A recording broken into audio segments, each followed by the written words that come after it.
ये उनका नज़रिया है। हम एक सकारात्मक तरीके से आगे बढ़ रहे हैं। बिहार के makhana board, greenfield, airport, infrastructure, Kosi जैसी जो इतनी लंबी परियोजनाएं जो पेंडिंग पड़ी थी, भाजपा सरकार में उनके रहते। राहुल गांधी को फिर से आ रहा है, वो तो कांग्रेस पार्टी से। और बिहार के विकास के लिए भी जो उन्होंने किया है उसकी भी बात वहां रखने का काम। नमस्कार, आप देखना शुरू कर चुके हैं लाइव सिटीज को। मेरा नाम शेख है। बिहार में चुनाव होने वाले, ऐसे में मोदी कैबिनेट के मंत्री भूपेंद्र यादव ने बिहार आकर बड़ी बात कह दी है और साफ साफ कहा है, लालू यादव तेजस्वी यादव को लेकर भी कहा है और बिहार चुनाव में किस तरीके से जीत होगी उसको लेकर भी कहा है। साथ ही साथ नीतीश कुमार को लेकर भी जब उनसे सवाल पूछा गया तो क्या कुछ हुआ वो भी देखिए, सम्राट चौधरी भी कह रहे हैं। साथ ही साथ पहले आप पूरा वीडियो देखिए किस तरीके से भूपेंद्र यादव कह रहे हैं, सम्राट चौधरी भी कह रहे हैं। पत्रकार वार्ता में मेरे साथ उपस्थित हमारे बिहार भारतीय जनता पार्टी के प्रदेश अध्यक्ष, उसके साथ हमारे उपस्थित दोनों सम्मान्य मुख्यमंत्रीगण, उप मुख्यमंत्रीगण, बिहार इंडस्ट्रियल एसोसिएशन के अध्यक्ष। सबसे पहले तो मैं मीडिया के सभी मित्रों का स्वागत करता हूं। आज भारतीय जनता पार्टी बिहार ने और बिहार इंडस्ट्रियल एसोसिएशन ने बजट पर चर्चा के लिए कार्यक्रम रखा। प्रधानमंत्री नरेंद्र मोदी जी के नेतृत्व में इस तीसरे कार्यकाल में 2047 के विकसित भारत की संकल्पना को आगे बढ़ाने के लिए एक ऐतिहासिक बजट प्रस्तुत किया गया। इस बजट के माध्यम से जहां किसान धन धान्य योजना के अंतर्गत कम उपज वाले जिलों पर ध्यान दिया गया, वहीं दूसरी ओर एमएसएमई सेक्टर के विशेष विकास का भी ध्यान रखा गया। हमारे देश की स्वास्थ्य सुविधाओं को देखते हुए 200 जिलों में इसी वर्ष और आने वाले 3 वर्षों में देश के सभी जिलों में डे कैंसर अस्पताल जैसे डे केयर के लिए जो प्रावधान किया गया है, ये बड़े दूरगामी प्रभाव इसके पड़ने वाले हैं। देश में फ्यूचर के टेक्नोलॉजिकल और मेडिकल के विकास को देखते हुए नए आईआईटीज में 6,500 सीटें बढ़ाना, मेडिकल के यूजी और पीजी की 10,000 सीटें बढ़ाना, आने वाले 5 सालों में 75,000 सीटें बढ़ाना, ये इस बात को प्रदर्शित करता है कि एक लंबे विजन के साथ ये सरकार कार्य कर रही है। और विशेष रूप से अगर आप देखेंगे कि कृषि में दलहन के क्षेत्र में, कपास के क्षेत्र में, फलों और फूलों के उत्पादकता को बढ़ाने के लिए जहाँ विशेष प्रावधान किए गए हैं, वहीं बिहार में एक सेंटर फॉर एक्सीलेंस की स्थापना की बात करी है और उसके साथ साथ मखाना बोर्ड की भी बात करी है। बिहार में आधारभूत सुविधाओं के विकास करने के लिए ग्रीनफील्ड एयरपोर्ट के विस्तार की बात करी है।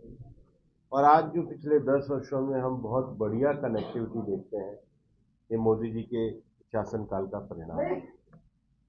हमने सबने देखा है कि 80 के दशक में दुनिया भर में कंप्यूटर क्रांति आई। 2000 में अगर आप देखेंगे तो डिजिटल क्रांति आई। लेकिन आने वाले जो 20 वर्ष हैं, ये आर्टिफिशियल इंटेलिजेंस की क्रांति के समय, एक ऐसा समय आने वाला है जब मनुष्य अपने विकास की संभावनाओं को और आगे ले जाने वाला है और मशीन लर्निंग जैसे माध्यमों से सभी क्षेत्रों में हम विकास के नए आयामों को छूने वाले हैं।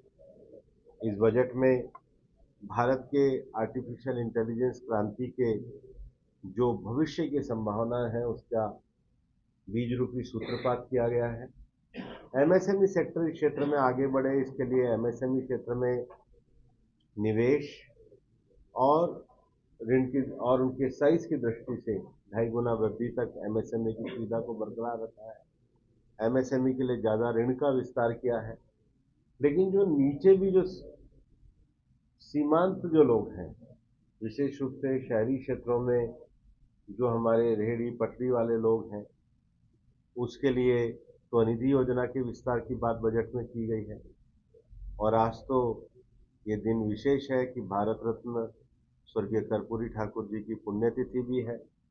उन्होंने अति पिछड़े वर्ग के लिए समाज में जो कार्य किए हैं, अगर देखा जाए तो मोदी जी के विजन में अति पिछड़े वर्ग के जो स्वनिधि क्षेत्र में रहने वाले लोग हैं और जो आने वाले शहरीकरण के विकास में जो लोग जुड़ने वाले हैं, उनमें भी हमने देखा है उनकी बस्तियों में ज़्यादा विकास नहीं हो पाता, इसलिए जो अपेक्षाकृत नए शहरी के क्षेत्रों का विकास हो रहा है उधर 1 लाख करोड़ रुपए का प्रावधान किया गया है। राज्य सरकारों के द्वारा भी जो विशेष रूप से आधारभूत संरचनाएं हैं उसके लिए सरकार के द्वारा 1.5 लाख करोड़ रुपया ऋण मुक्त ब्याज के रूप में उपलब्ध कराया है।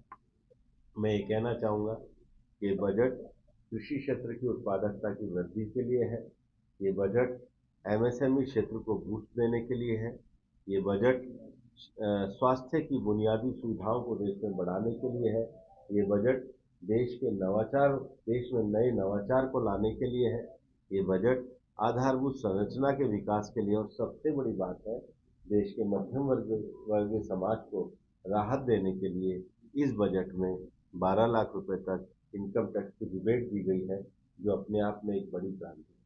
ये इस समय हमारे देश में चाहे पोस्टल बैंक का विषय हो, चाहे जो और बुनियादी ढांचे हैं उनकी कैपेसिटी बिल्डिंग को बढ़ाने के लिए बजट है। 2047 के विकसित भारत को आगे बढ़ाने के लिए प्रधानमंत्री नरेंद्र मोदी जी के विजन का बजट एक मील का पत्थर साबित है। अब ये उनका नजरिया है, हम एक सकारात्मक तरीके से आगे बढ़ रहे हैं। बिहार के makhana board, greenfield, airport infrastructure, Kosi जैसी जो इतनी लंबी परियोजनाएं जो पेंडिंग पड़ी थी उसको इस बजट में लाया गया है। अब उनको दिखता नहीं है तो जनता भी उनको नहीं दिखेगी। सर, इस बजट में इंडिया ब्लॉक में भी डाइवर्सिटी दिखी। आरजेडी कह रही थी कि कुछ नहीं मिला, वही कांग्रेस कह रही है कि बिहार को ही सब कुछ मिला। इंडिया ब्लॉक होल में चला गया।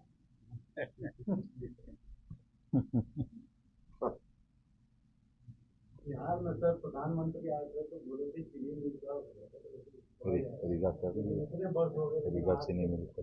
वित्त मंत्री जी बैठे हैं, इस संबंध में जो बातें की जा रही है वो आपको बताएंगे। अभी तो तुरंत अभी 1 महीने पहले रीगा चीनी मिल का उद्घाटन प्रोडक्शन के साथ और कई इथेनॉल प्लांट हमारे यहाँ 15 से अधिक इथेनॉल प्लांट चालू है।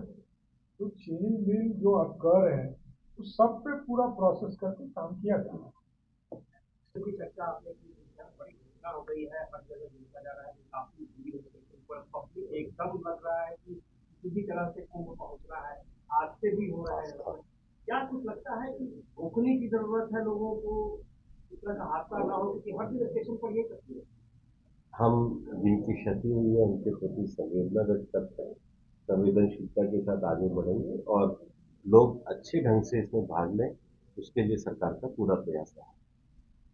प्रधानमंत्री जी आने वाले हैं, बिहार के लिए कुछ योजनाएं होंगी। बड़ा एक किसान सम्मेलन होने वाला है, उसकी सूचना भी मैं चाहूंगा कि अभी तैयारियों की सूचना अगर दे सकें। अभी 24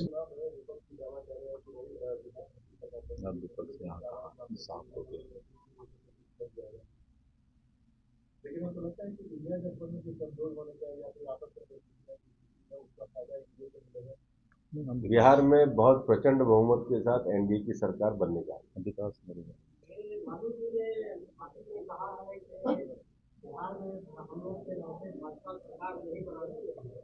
भाजपा ही सरकार में उनके रहते हैं। राहुल गांधी का पीछे आ रहा है, वो तो कांग्रेस पार्टी से